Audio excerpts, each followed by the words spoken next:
Welcome back to Hardware Unboxed. Now, back in August, I created a video titled More Cores versus More Cache, What Boosts Gaming FPS? And this was an interesting and unique look at Intel's 10th Gen series. Basically, what I did was compare the Core i9 10900K, Core i7 10700K, and Core i5 10600K at the same 4.2 GHz frequency, with the same memory timings, ring bus frequency, and so on. I then compared all three processors with just 6 cores and 12 threads enabled to see how much of a difference the L3 cache capacity made when it came to gaming performance. I also compared that data to the 10700K and 10900K with 8 cores enabled, and then finally the 10900K with all 10 cores enabled. Long story short, it turned out that in almost all of today's games, the L3 cache capacity was responsible for the increased performance seen with the higher core count parts, not so much the extra cores.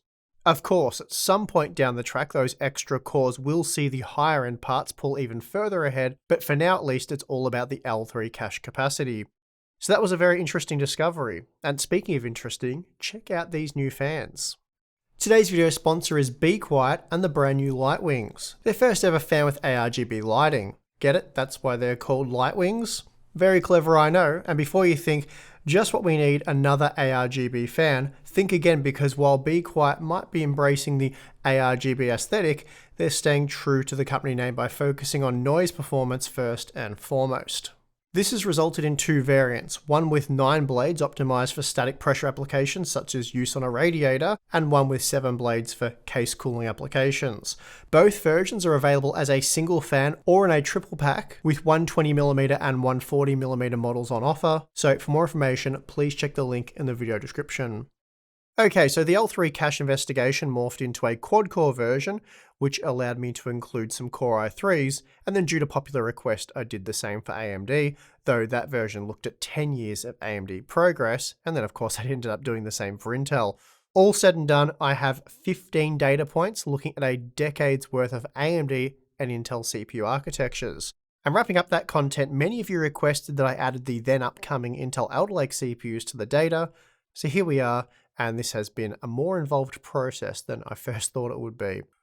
You see, whereas 10th Gen, for example, had a 20MB L3 cache with the Core i9 model, then 16MB with the i7 and 12MB with the i5, Alder Lake's cache capacity is segmented in a similar fashion, so 20MB of L3 for the Core i5, 25 for the Core i7, and then 30MB for the Core i9. On top of that, I had to work out what kind of core configuration I should test. So would it be 4 P cores, 4 E cores, or a mixture of both? Of course, the answer is I had to test all 3 configurations, and that provided us with a wealth of very juicy data to go over.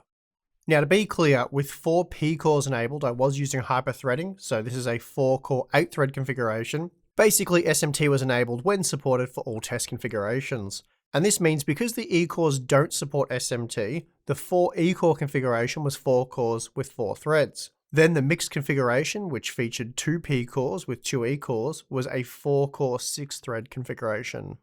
For testing, I've used the MSI Z690 Tomahawk Wi-Fi DDR4, as I wanted to use the same DDR4 3200CL14 low latency memory that was used to test all other CPU architectures, at least the ones that supported DDR4 memory. Also, we've already seen that DDR5 6000 isn't really any faster across the games used for testing.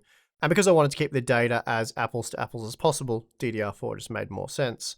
Finally, all configurations were tested using the Radeon RX 6900 XT. Okay, let's dive into the data. Starting with the Rainbow Six Siege results, there's quite a bit to go over, so bear with me. First, let's start by looking at the Core i9 12900K. We see that with 4 P cores enabled and locked at 4.2 GHz, that this configuration was good for 510 FPS, so just 3% faster than AMD's Zen 3 architecture. Then with 2 P cores and 2 E cores enabled, performance dropped by 15%, which is a fairly significant reduction.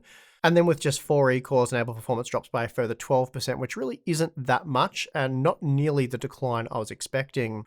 Quite shockingly though in this title, 4 E cores were able to match the performance of the Core i9 11900K, though the 11th Gen architecture does suck in this title, but still I didn't expect to see any results quite like this. Now, when comparing the various 12th Gen processors, we see that from the 12600K to the 12700K, the additional L3 cache boosted performance by 4%, with just the P cores enabled, or 7% with just the E cores. Then from the 12700K to the 12900K, we're looking at a further 5% performance boost for the P cores, and a rather substantial 10% boost for the E cores. Now, if we compare all the data we have, we see that the 12th gen CPUs with just their E cores enabled are comparable to Skylake, as Intel claimed, at least when looking at the 12900K data. It's also interesting to note that with 2 P cores and 2 E cores, the 12900K was quite a bit slower than 4 Zen 3 cores. So this to me suggests that a part like the 5950X will end up being much faster than the 12900K for gaming, once games heavily utilize 16 cores, that is. So in like 10 years from now. Moving on to the Battlefield 5 results, and here we find a few interesting things. Firstly, the E-cores, they suck big time in this title. Not only is the average frame rate almost halved when compared to what we see with just using the P-cores, but the 1% low performance is shattered. We're looking at a 22% reduction in performance with the 12900K when going from 4 P-cores to 2 P-cores with 2 E-cores, then a further 31% reduction when moving to the E-cores exclusively. But worse still, that means their P cores were 87% faster when looking at the average frame rate and 170% faster when looking at the 1% lows. So the 1% lows really are critical here and will be for all of this testing. So those efficient cores are devastatingly slow in games and really anything but efficient.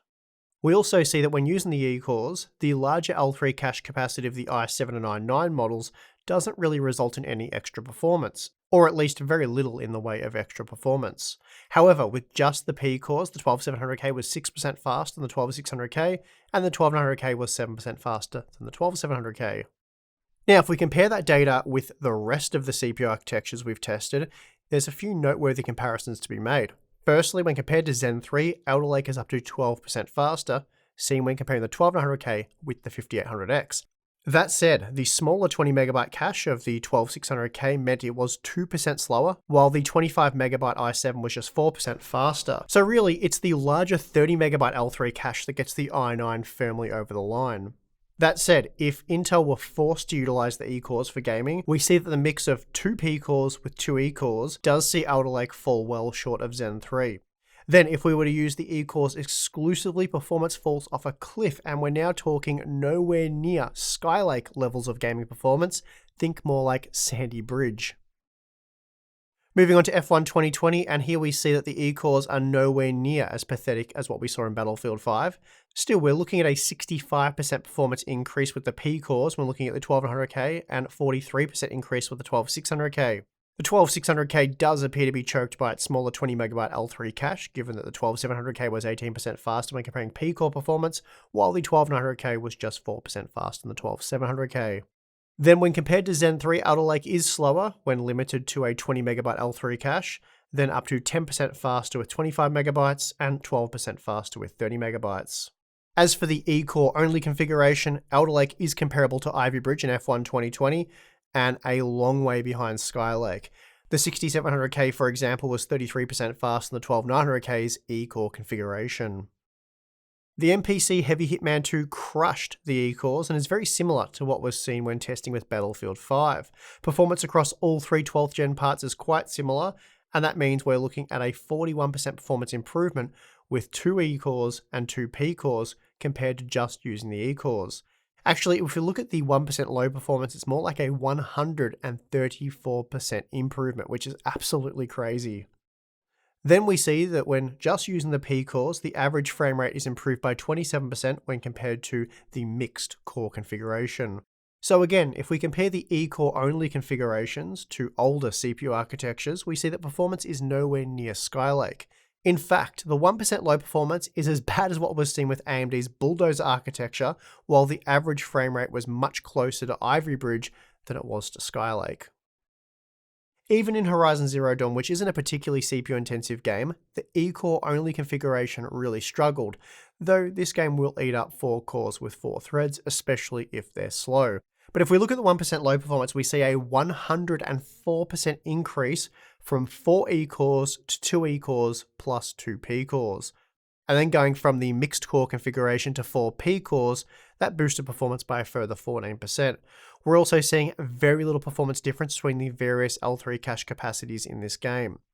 And once again, if we compare with the older CPU architectures, we find that Alder Lake's E-cores really aren't that much better than AMD's FX series. In fact, the 1% low performance was basically identical, and that means we're miles off Skylake here. Cyberpunk 2077 is yet another game where the E-cores can't push 1% lows to 60 FPS, in fact, not even close. As a result, we see a 100% performance improvement with the 1200K when comparing the E-cores to the mixed core configuration, and then just a further 12% boost when using the P-cores. Interestingly, the mixed core configuration of the 1200K is quite good, whereas we do see a noticeable drop-off with the 12700K and 12600K.